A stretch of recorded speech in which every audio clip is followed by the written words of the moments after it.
Meg, I'm good. How are you? I'm good. I'm excited. I feel like this now I have suspense that's built up because we started this conversation and now we get to take another crack at it. So thank you for making time today and joining me again. Of course. For everybody joining us online, my name is Sheila. I'm the manager of program delivery at Uvaro, which means I get to work with our incredible instruction team to actually help deliver our classes. And Megan is one of our superstar instructors who, Megan, I love having you in the classroom. I know I go on about this every time we get to talk on one of these things, but one of the things that I love most is the rich range of experience you bring into the classroom, which is part of what's going to make it so perfect for today's topic, because I know that you're going to have so many different perspectives to share on this. So I want to dive right in. We sort of started to get into some really good stuff. So I want to go right back there, and I'll just reframe the question for viewers. So what do you do when you get to a new job and you get in there, and it turns out that the actual job you're doing is not what you expected? And there's so many reasons and different ways it can be different, but let's start with that topic. And you were going to share some, I think, incredible stories just about being on the other side of that. So Megan, let's jump right in.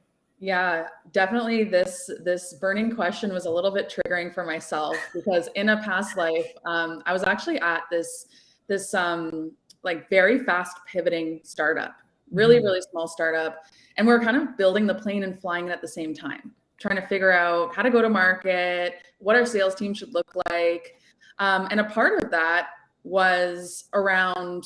We had to make some hires. We had to grow our sales team.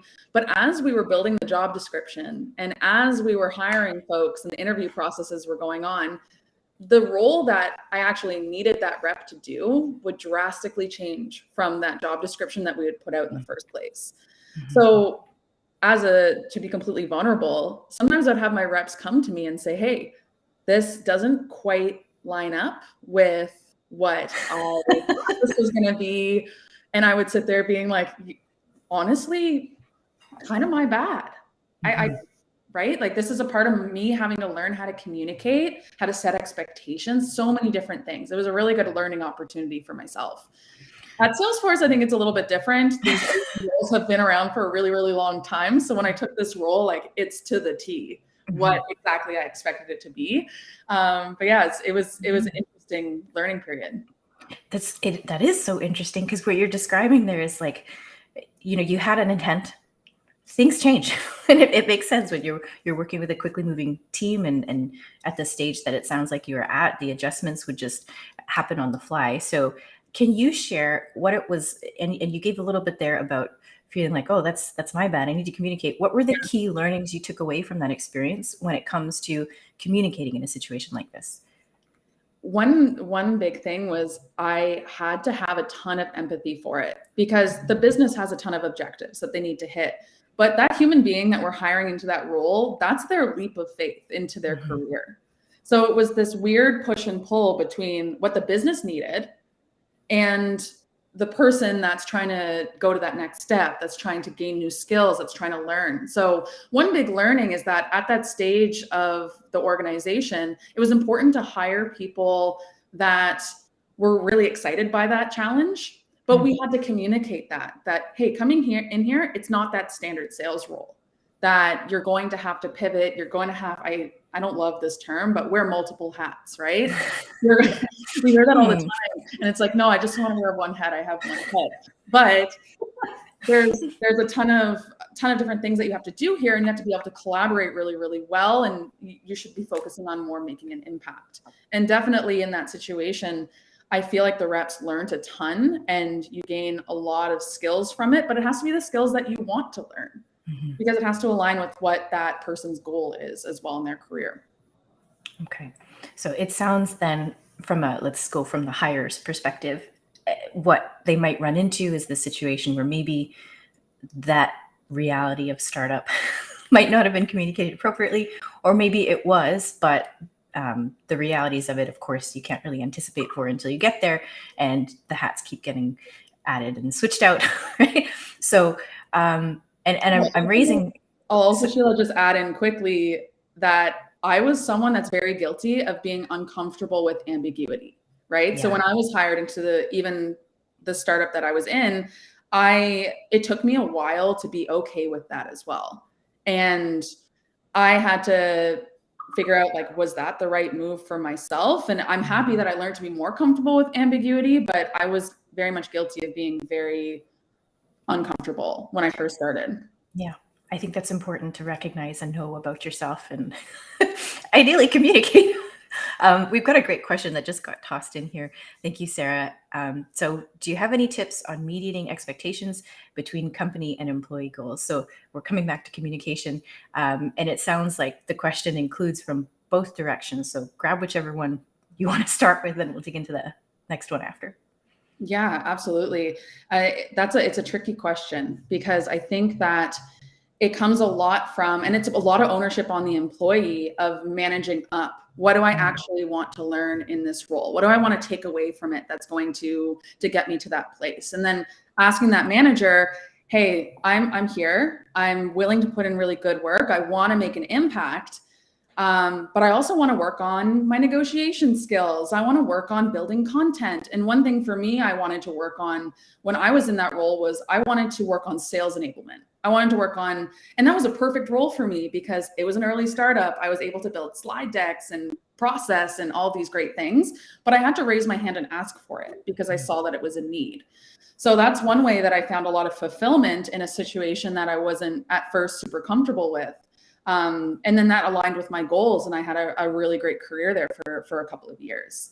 So I think that the ownership has to be on us, because our managers can't read our minds. The company is out for a business objective, and we have to make sure that we're communicating and we're raising our hand and really stating what's going to get us to that next place.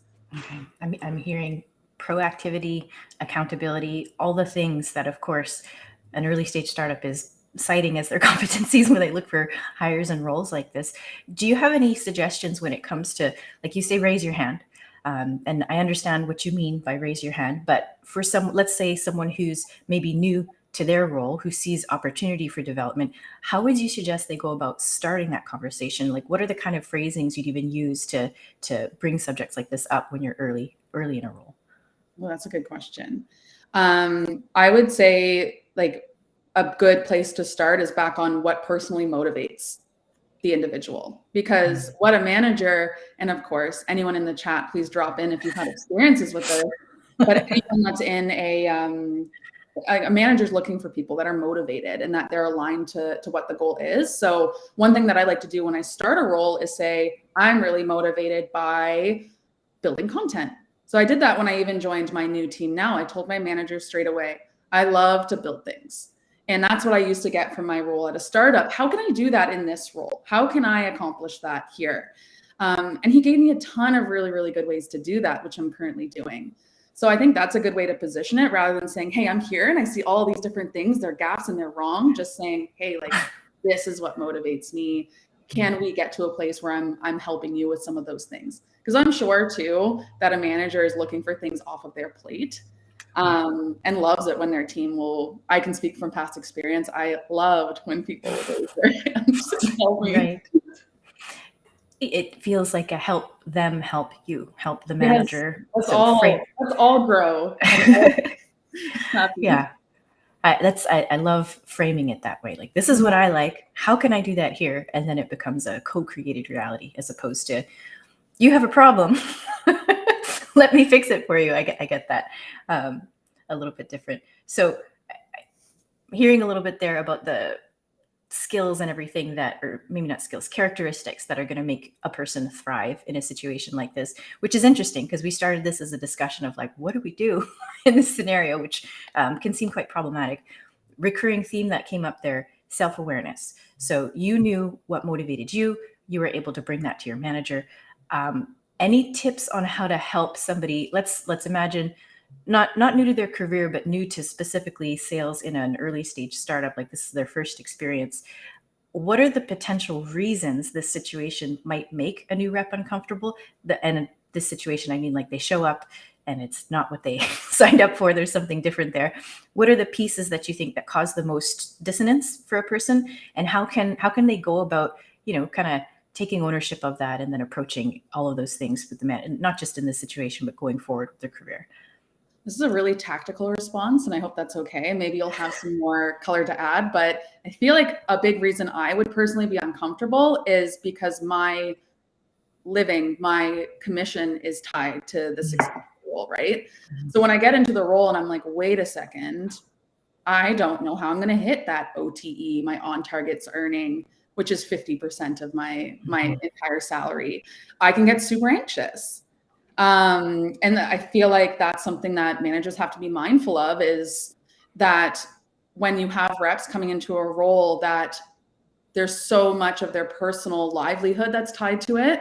And that's why you have to approach those conversations with a lot of empathy and make sure that we're communicating clearly. That was something that was hard. Definitely when I would have reps that came in and would be a little bit shocked or uncomfortable, I had to put myself in their shoes on how they're feeling, and they want to make sure their quota is attainable at the end of the day as well. So definitely I would say that's a big piece.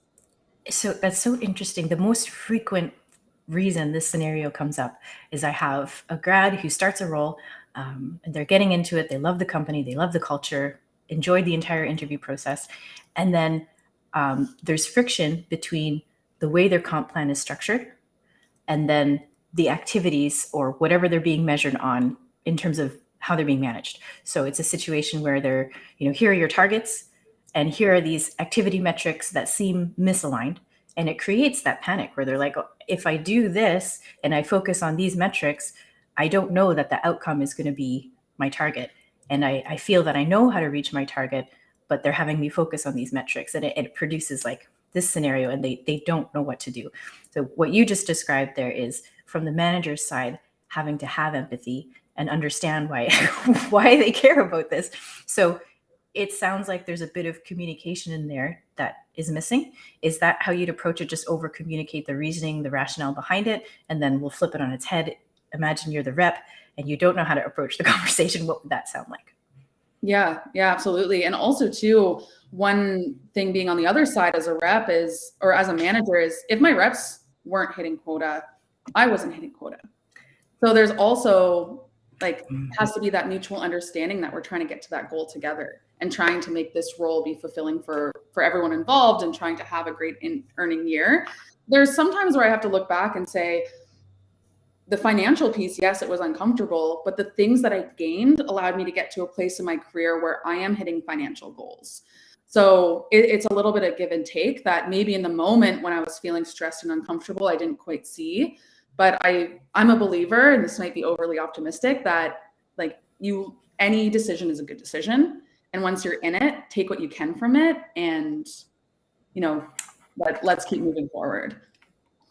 I love that. I'm going to add the excited optimism to your list of superpowers as well. I love that approach. Okay. Oh, that's an interesting question. Thank you. So what if I like the company, but I don't like the role? And follow up, do I just stick it out? I feel like there's a few directions we could go with this, but let's start here. What do you think?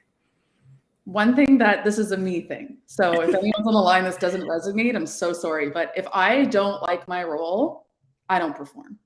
There's just it just doesn't happen. As soon as I start to lose motivation and I'm not aligned to either the company's why or my why or whatever it is, I'm not a great employee. So, and that someone's going to quote me on that in the future. Totally okay. But I think that's good because I'm allowed to check in with myself and say, hey, should I really stick this out? Am I giving my best? So my personal opinion, and Sheila, I want to hear yours after this, is if you are in the company and you love and are aligned to the vision and there's an opportunity for something else, raise your hand for it. Because worst case scenario, you're going to stick it out. You're not going to be happy. You're going to end up leaving. So I would say raise your hand for it and go for it, because it's important to be checking in with yourself and what makes you motivated. A manager is going to want a motivated rep. Yeah. I okay, with you on that piece. Managers want motivated reps. And hilariously, a lot of my perspective on this is pretty aligned with what you're talking about. It comes from a place of knowing and having known since I was very early in the workforce. I'm going to say figured this out when I was maybe 18 or 19. Just, I can't do it if I don't love it. Yeah. And I spent a long time driving my career being like, you got to love what you do. Love what you that love what you do. You'll never work a day in your life thing. And then reality over time, like I found myself in circumstances where it's like, I have to let that go. And I have to focus on, my life exploded, fixing the life, putting it all back together, keeping things normal for the kids, finances, that kind of thing. So I think the self-awareness piece is very important, because if you're in a place where you can pursue the self-actualization fulfillment part of your pyramid, then yeah, if there's opportunity to do the thing that's going to motivate you, and you're because admittedly, I wouldn't be experiencing this in a company that I didn't feel aligned with their why, because that is on my list of non-negotiables. There has to be alignment there. But if I were to suddenly be like, I don't love this role, stick it out to me doesn't mean like stick it out doing what you're doing forever and always. Yeah. But it does mean stick it out. There's a reason you're at that company. And if you're aligned to the why, then it's like raise your hand for the opportunity, make a lateral move, make a completely different move. And if I can make a suggestion as well, it's that while sticking it out and while trying to figure it out, write down what your day looks like, and find the things that after you do them in your day give you energy, and do more of that. That's something that I've definitely had to do where, okay, maybe I don't like the 4 hours of cold calling that I'm doing, but I like the hour of email writing, and I like the networking, and I like my in-person meeting with clients. Let's do more in-person meetings. How do I get better at my emails so that I get more meetings? There's ways that you can start to reframe and pivot it so that the 9 to however many hours, 9 to 5, I love the good 9 to 5. The 9 to 5 that you're working is fulfilling at the end of the day, and that you leave with your bucket filled as well. That work-life balance piece, it's getting higher on the list these days. I think that because of the chaos that's been going on over the last couple of years with the job market and the great resignation and the transitions and everything, I like saying like the great resignation. I think there might be an increasing propensity to immediately, when the issue is identified, to just be like, I'm out. Like, let's bounce, that kind of thing. And I think that might be where this question is coming from, because I am deliberate about coaching people to, in the job search, use the list of non-negotiables, like filter appropriately, only take the job that you check all the boxes. And for some people, they're in a place where self-actualization isn't on there, and that's fine. And then you get to a place where you can add that to the list, and that's great, add it there. So I appreciate this idea of being self-aware enough to recognize what that hierarchy looks like, and then making the moves appropriately. I'm imagining you as a manager have seen this from the other side. Can you share any, anecdotes, stories, experiences, learning points from having a rep who identifies that maybe the current role they're in is not ideal and is thinking like, look, I want to do more of something else? What did that look like? Yeah, sometimes it would be tough because there also has to be a spot in the business for it. That's something that, especially if you're at a leaner, smaller company, that, they want to go off and they want to be a marketer, and there's no marketing team or there's no opportunity for that, then it's a tough conversation. But it's an important one to have, because you have to be honest and you have to figure it out and make sure that the communication is there. In other ways, it's how do we inject more of that into your role, so that we're still going for your target and you're still doing what's in the circle that you need to do in your job, but how can we start to do stretch opportunities, and how can I connect you with other folks across the business? Because I think that's very important as well. One thing I'm very lucky for right now is I've expressed a lot of interest outside of what my current role is at Salesforce. And what my manager's been doing while I'm still striving for my quota and while I'm still being a positive team member is he's connecting me to other people across the business that are in those different roles, so I can start to figure out what my future looks like. It doesn't mean that I want to leave my role at all. It just means that I'm starting to learn what opportunities are available to me at the company. And I'm starting to think, okay, what skills do I need to gain here that are going to get me to there a year, 2 years, 3 years down the road, so that I can know what my options are. I think that's super important as well. I like how you frame that too. I have an interest in this. It's very different from like jumping ship. I'm out. One foot out the door there. Okay, that's very helpful. Yeah. We just got another question. Hang on, let me see this. How do I ask? Okay, this is a great question. So I'm curious if you can approach this from a manager's lens. What are the questions that you loved getting in interviews that were going to help the filtering? And then we'll flip it in a moment. What questions do I like getting? One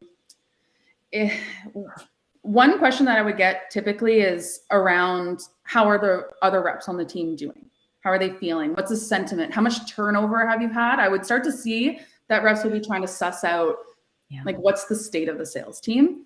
That's one that I always found interesting. One thing I learned very, very quickly at my last company is on that phone screen to say, I need this, but that could change. And it started to like weed out if someone didn't like that right away. And then typically when I was in that interview process, I had people that knew what they were getting into or understood what they were going to get out of a startup. At least I hope, knock on wood, to if any of my former reps are tuning in. I'm always open to the feedback. We tried. It was tough. So that was a really big piece of it.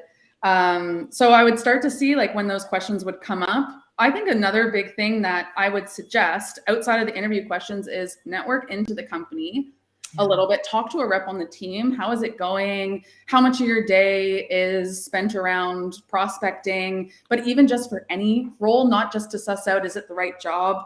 But also like one thing that was helpful going into Salesforce is I was referred into the company. So when I sat down and learned about the role, he walked me through what my day would look like. Oh, wow. And I was able to say, do I like that day? Yeah. Is that something I want to do? And 10 out of 10, it was exactly as he said. 100% nice. To the T, the good, the bad, the ugly. And I think that's super important, right? To get that before you go in. Okay. That's so management perspective as well as employee working at a company, someone reaches out and asks you about the job. It sounds pretty receptive in that scenario. It's like, yeah, of course, here's what's going on. Yeah. So what I like is that you added to how's the team doing? Because we like very common, how much of your team is on target? What's that look like? Or follow up, what happens if they miss target? Those are some details there, but even just what's the sentiment of the team? What's your turnover like? Those pieces add on. It's like, it gives you a bit of insight into maybe what's really going on. If you were speaking to the person you networked your way into, would the question be teed up differently? Like I'm transparency with someone who's working there versus with an interviewer. It's easier to ask the question of the employee than it is of the interviewer. How real do you get with the employee from the outside? Yeah, I personally have no filter when it comes to asking the other reps, how is it? Because one thing that's really important to me is I want to work for a manager that I like working with. That's something that I've learned in my career, that leadership is super, super important. So that's one direct question that I always ask, because if I'm feeling like I'm not getting the transparent answer or something doesn't add up, then I've done myself a favor at that point and realized that it's not quite, maybe that's not the opportunity for me. So I want to be authentic and transparent myself. Also, I want to make sure I fit into the team culture. So I want a culture of reps that I work with that are open and transparent and authentic, that it's not political or weird, or that it's a good environment. I can say more adjectives, but you know what I mean? I just want weird. I fit into what's going on. So I feel like that's also, the more authentic and transparent that you are, you'll start to figure out if it's the right place. I like that. So tactically, it sounds like what we've got is, because the question, like how to ask the right questions in interviews, it's not as simple as here's a list of questions and that list is the same for everybody. I don't think I ever, as a manager, got the question, is this job like the job description? Right? Like it's not something that, because then immediately I don't know even how I would respond to that. I would probably respond and say, we're like, it's an early stage startup, here's what to expect. And maybe they should ask that. But I feel like it was on me to more communicate that and for folks to decide, do I want to take that risk or not? If you had a person heading into interviews, I think the starting point, based on what we're talking about here, would be list out your non-negotiables. And then to think through, what are the symptoms? What are the symptoms that would help you identify as green or red in this scenario? And then build the question. An example of that is probably will never be in a job again where I have to work until like 9 p.m. at night to get my day, right? Come on. I don't think so. Been there, done that. It's not my vibe. So what I typically in an interview will ask are like, I will ask, how is your team doing? Where the top performers are. And then when I network into the team, I'll ask them what their working day looks like. And if they're saying that there's, oh, like I'm working 12-hour days, then I'm like, okay, why are you working 12-hour days? Is it the quota's unattainable? Is it that it's just simply too much work? Like what's happening? And so I can avoid that situation. I love that. My non-negotiable, the newest one is the remote piece, but like remote work for life. I don't think I could handle the transition back to office. So for me, I'm asking, what are your plans? Are you planning to stay remote first, or any reasons to be going back to office, or plans to be doing that in the future? And then what does your plan look like to make it function well? Because it's a bit of an art. But I think for every person and whoever was asking the question, it starts with you. It starts with that self-awareness, self-reflection, like what are the things, and then go from there. Yeah. This is how I think the worst case scenario would be to just take a templated set of questions and assume that they're going to do the job for you. If I bring this up after being hired, well, okay, this is a good question. And I think it ties to, how do we raise these issues? How do we raise these questions? But from a manager's perspective, if you had someone from your team coming to you and saying, look, this was the job description and doing something misaligned, what did it produce for you? Were you concerned about the rep not understanding the role, or maybe not understanding stage of company? Personally, I don't. My perspective was that I work on a high performing sales team, and I hired smart individuals, and I expect to be challenged. Right? They should challenge me. They should be managing up and saying what they want and what they need. And then my job as a manager is to make sure that they're more comfortable and that they're making awesome income and that all their goals are being met financially, emotionally, career-wise. So it would have to say, okay, this role isn't what you expect. What do you want to, what are some suggestions around what you want to do? So my recommendation, if anyone needs to bring that to their manager, come armed with some solutions. But I feel like that's something that was hard for me as a manager, is when you're getting it from all sides, right? You're getting a lot of information from your large team, from an executive team, from management team. I would sometimes get overwhelmed if someone said, hey, I'm like not happy. This isn't the right role. It's not what I expected. I would just say, okay, like, well, what do we want to do now? Right? So if you came and said, hey, this isn't matching the job description. I expected to come for X, Y, and Z. Could I be taking on this? Is there ways that as a team we could collaborate on to do more of X? Like that is, because then I'm able to say, okay, I can start to figure out an action plan to help you out. But if you come and you don't know how you want to be helped or what you want to do, then sometimes the conversation can stop there. Right. So this speaks to just great leadership, great management. I love that. I hired smart, effective people. I expect to be challenged. Even just the word challenge there. It's not necessarily conflict. It's just bring it up and talk it through. This is great.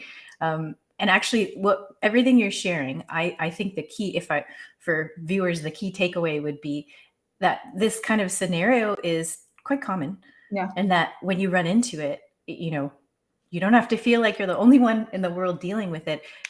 Let's, imagine we've got a grad who's experiencing this, or somebody you've worked with one of the classrooms is running into it. What's the first piece of advice you give them in order of like to approach it, to deal with it? Like, what would you say? I would say, like, don't be too hard on yourself. Like, don't be too hard on yourself. Because if I'm bringing up and I'm challenging and I'm managing up and it's not being received well, that's the best that I can do. Control what's in your control while you're in the role, right? Yeah. And again, okay, someone will come and correct me. No decision is a bad decision.